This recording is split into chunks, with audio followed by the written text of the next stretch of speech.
dukomere Kristo amashyi menshi.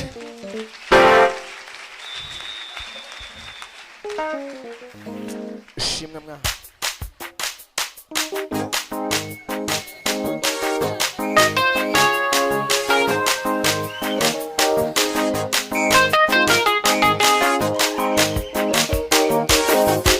Haleluya, haleluya.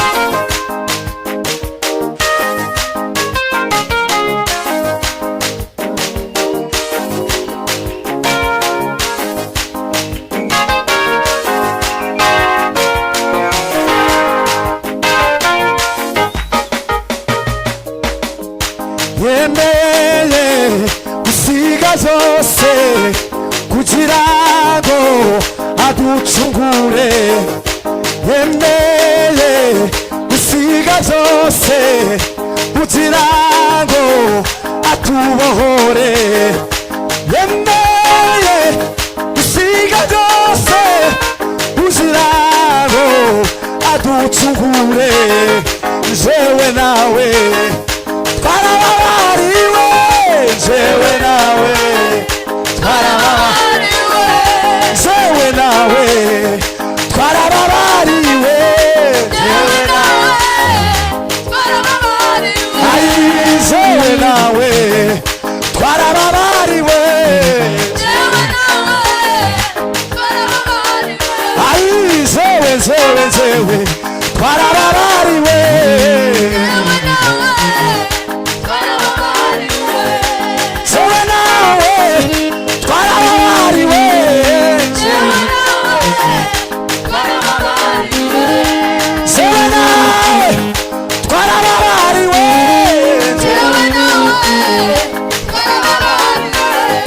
jewe nawe, jewe nawe, jewe nawe twarababariwe.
Haleluya.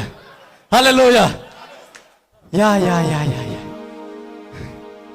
Amen. Muzi iyo umuntu azamuye ukuguru kwe bikemera gutya. Ukuboko akakurambura bigakunda. Wakwinyeganyeza bigakunda. Haleluya. Ese nkubajije hari ikintu wahaye Imana kugira ngo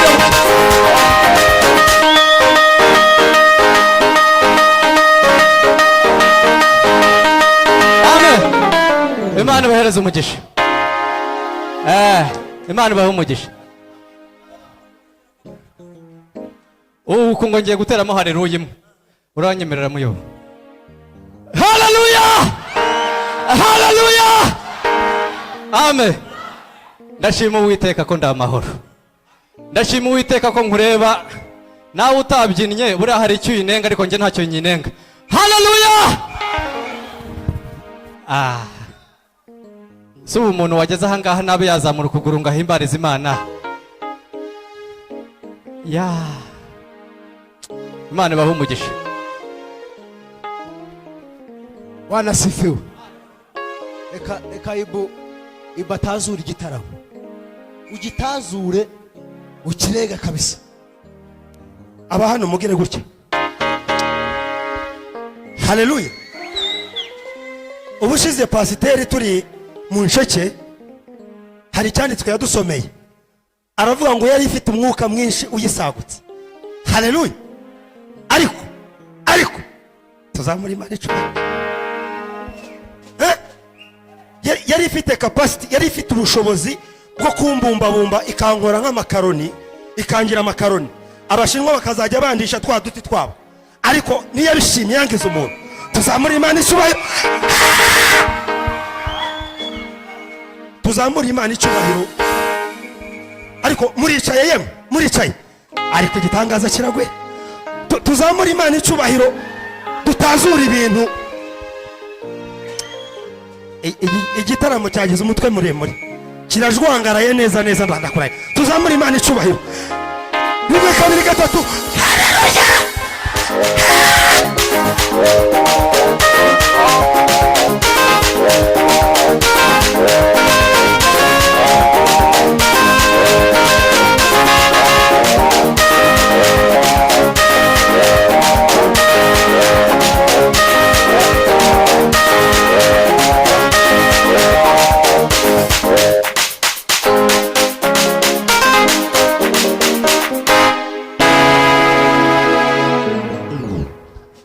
Abantu mwabahaye amashyi bakajya kwicara. You may give a round of applause to the singers so that they may have their seats. Base nk'abicara. Let them have seats. Bababwiye umwana muri karase. Teacher yabwiye umwana muri karase. Yarasanze ahagaze. One time a teacher told students in a class when they found them standing Arababwira ngo icara. and told them to have seats. Umwana banza kubyanga. And one child Teacher subiramo aravuga ngo ndavuze ngo icara. After hesitating, the teacher told him once again, have a seat. Umwana aricara. And he sat down arangije aravuga and said, ngo nubwo nicaye though I'm seated, umutima ndahagaze, but in my heart I'm standing. Yo peno urifite neza. Katuzamure Yesu cyubahiro. Let's raise up glory unto Jesus. Twenge tuzamure Yesu cyubahiro. Once again, raise up the glory to Jesus.